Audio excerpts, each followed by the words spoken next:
Welcome সবাইকে। আজ আবার একটা বাঙালি রেসিপি, মুগ ডাল দিয়ে সব রকম সবজি দিয়ে একটা ডাল। ভীষণ সুন্দর খেতে হয়।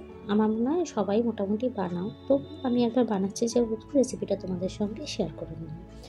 গাজর, ক্যাপসিকাম, ফুলকপি, টমেটো সব সবজিগুলো আমি কেটে নিয়েছি। এদিকে মুগ ডালটা দেখতেই পাচ্ছ, একটু বেশি পরিমাণে জল নিয়ে একদম ঠিক জলটা নিয়ে কড়াইশুঁটিগুলো দিয়ে আমি একটু স্টিম দিতে বসিয়ে দিই। যেহেতু সকালবেলার সময় বড্ড তাড়াহুড়ো থাকে, তাই কুকারেই সেদ্ধ করাটা বেছে নিলাম।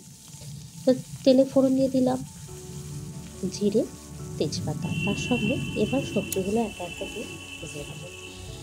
ভাজাটার সঙ্গে নর্মাল যে মশলাগুলো দিই সেগুলোই দেবো, জিরে, ধনে, হলুদ আর নুন সবটা দিয়ে, টমেটো দিয়ে, কাঁচা লঙ্কা দিয়ে হালকা ভাজা করে তবে কুকারে যখন ডালটা হাফ সেদ্ধ মতন হয়ে যাবে তার সঙ্গে মিশিয়ে নিয়ে তখন আর একটা স্টিম মেরে দেবো। এইভাবে রান্নাটা করলে খুব ঝটপট খেতে হয়ে যায় রান্নাটা, একদম 2 থেকে 3 মিনিটের মধ্যেই। আর তার সঙ্গে খেতেও বেশ লাগে। শীতের রাতে দুপুরবেলা রাত্রেবেলা রুটি পরোটার সঙ্গে যেমন খেতে পারো, আবার সকালবেলা ভাত দিয়েও বেশ লাগে। আর সব রকম বাচ্চাদেরকে সবজি খাওয়ানো এই একটা বেস্ট প্রসেস। কারণ কি, সবসময় বাচ্চারা সবজি তরকারি খেতে চায় না, কিন্তু ডালের মধ্যে এরকম করে দিয়ে একটু অন্যরকম স্বাদও পায় আর খেতেও বেশ ভালো লাগে। তোমরা কিরমভাবে বানাও সবজি দিয়ে এটা একবার আমার সঙ্গে শেয়ার করো। রেসিপিটা তোমাদের মতন করেও কোনো দিন বানিয়ে দেখবো, আর আমি যেরকমভাবে বানালাম একবার বানিয়ে ঘরে দেখো কেমন লাগছে।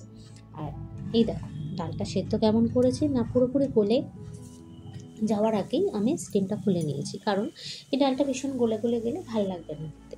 তাই ডাল আর মটরশুঁটি হাফ গলা অবস্থাতেই আমি স্টিমটা খুলে এবার সবজিগুলোর সঙ্গে মিক্স করে নেবো।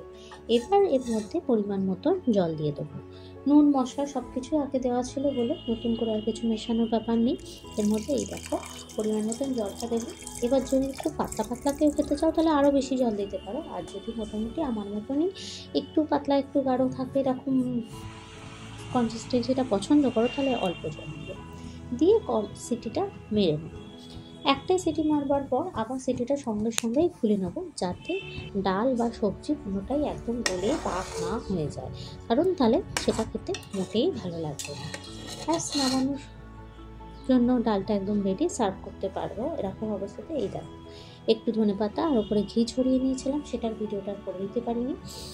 সকালে তাড়াহুড়োর মধ্যে দুটো বাটিতে ঢালা, কারণ বাবা একদমই ধনেপাতা দিয়ে কোনো সবজি বা ডাল কিছুই খান না, তার জন্যে দুটো বাটিতে।